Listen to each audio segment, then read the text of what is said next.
Hi everyone, have a blessed Holy Week. Kamusta bakasyon nyo? In this time, ang ganda ng early devotions ko. Let me share to you the awesome God's word for you today. In Luke 23 verse 34, Father, forgive them for they not know what they are doing.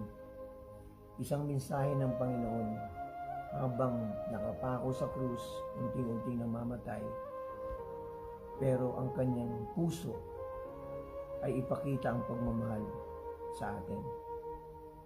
Meron bang taong, ito yung questions ko meron bang taong gumawa sa iyo ng masama, pero ang isip mo gustong-gusto mong gantihan? Pero si Jesus Christ is a perfect example how to win in life. Meaning, gusto lang ng Panginoon sa atin ay magkaroon tayo ng word of forgiveness. Si Jesus, hindi niya pinakita na nag-complain siya sa mga taong gumawa sa kanya ng masama. Wala siyang fight back. Grabe yung puso ng Panginoon. He died for us para sa mga kasalanan ginawa natin. Ang gusto niya lang, today magkaroon ka ng reflections. Ano na yung unforgiveness sa puso mo na hindi mo mabitawan? Tingin ka lang sa cross o anong ginawa ng Panginoon sa buhay natin.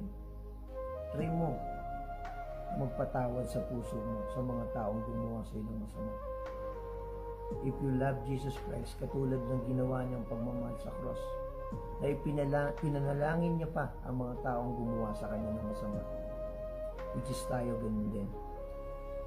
Let's pray for the people na hindi mo gusto, para magkaroon siya ng pagkakataon na isuko ang kanyang buhay sa Panginoong Jesus. Tara, pray tayo for this Holy Week na ma-remind tayo na we are sinners. Tanging Panginoong Jesus lang ang kailangan natin para magkaroon tayo ng kalayaan and peace sa puso natin. Let's pray.